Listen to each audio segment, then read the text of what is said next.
जाने कहाँ गए वो दिल,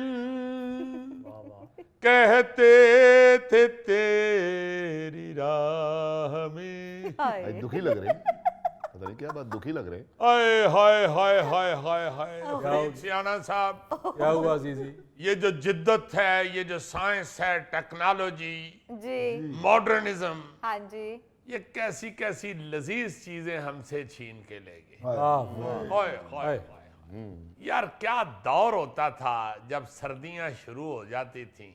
जी सर्दियों का मौसम इतना प्यारा लगता था, ओए और अब जब याद आता है तो मैं सोचता हूँ कि यार वो सारी चीजें किधर चली गई हैं, क्या बात है। कहाँ चली गई हैं। अब चूंकि हीटर शीटर ये वो पड़ी प्राम पता नहीं क्या क्या निकाला है, हाँ जी अब वो चीजें याद ही नहीं आती।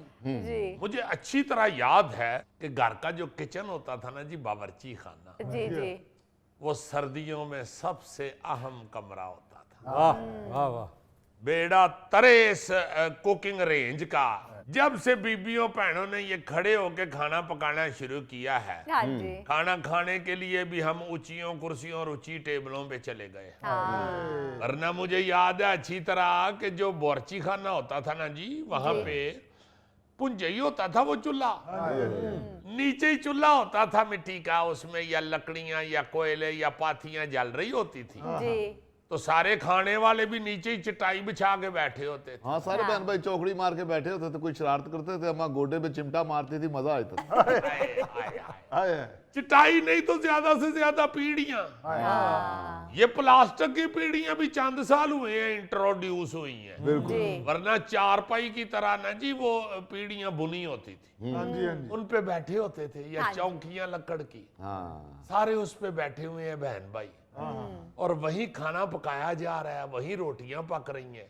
वाह और गरम गरम रोटी जब छाबे में आती थी चंगेर में, हाय, हाय। ओ मेरे अमाल का।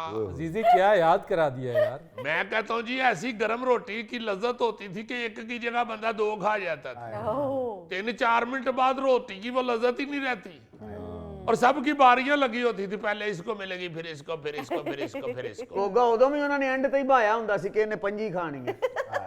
यार गोगे की जान छोड़ दो, इस वक्त किचन का मजा लो हाँ है जी। और मुझे अच्छी तरह याद है जिसकी बारी पे रोटी ज्यादा फूलती थी ना, जी माँ प्यार से कहती थी ऐस मेरे पुत्र नु बड़ी भुख लगी, वाह। ਇਹਦੀ रोटी किन्नी भुल्ली है। आवाज़ां हाँ जी हाँ जी।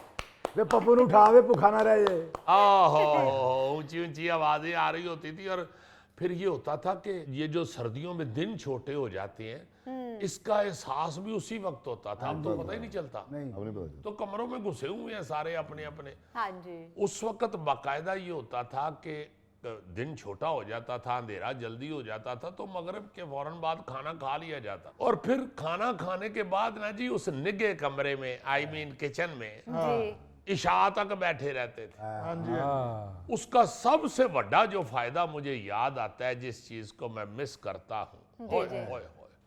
एक दूसरे के दुख सुख, हाँ एक दूसरे की प्रॉब्लम्स का पता चलता था, हाँ जी एक दूसरे के साथ मोहब्बत बढ़ती थी, वहीं बैठ के सारे गप्पे मारते थे, और फिर इशा का टाइम होना जी तो माँ ने वही चूल्हा या अंगीठी जो है उसी की आग या उसी को उठा के अंदर सोने वाले कमरे में, आई मीन बेड में, रूम में ले, हाय। फिर उसको निगाह करना, हो और सब ने इशा पढ़ के तो सो जाना। और फिर मुझे याद है कि इशा से पहले ना जी चाय शाय बन जाती थी जी जी उसी अंगीठी पे, उसी चूल्हे के ऊपर, हाँ जी या कोयले जल रहे हैं तो उनके ऊपर, उस जी। चाय का जायका बाद में आया ही नहीं है। ये गैस के ऊपर जितनी चाय बनती है या केतलियों में, ये वो मजा ही नहीं आया। बिल्कुल सही कह रहे हो अजीजी। आज भी कोयले पे अगर चाय बनाई जाए तो उसका मजा बेहतरीन होता है, वो ये गैस पे बनी चाय का मुकाबला ही नहीं है कोई। हाँ जी, वो उस सारे खाने की लज्जत ही और होती थी। हाँ, यहाँ पे मुझे ये भी याद आया कि खास तौर पे सर्दियों में ना जी जी जी कोई ना कोई हलवा या कोई ऐसी चीज या कोई पिनिया शिनिया पंजीरी बनी होती थी, जो वो रात वाली चाय के साथ खाई जाती थी, क्योंकि दिन छोटे होते थे तो रात होती थी बड़ी। हाँ या जी। तो गोगे जैसे जो बच्चे हैं ना वो फिर रात को उठ के चोरी भी खाते थे। इसलिए माओ को भी ये एहसास होता था तो वो फिर बच्चों को कुछ ना कुछ चाय के साथ भी खिला देती थी ताकि सुबह तक बच्चों की एनर्जी रहे। रहे।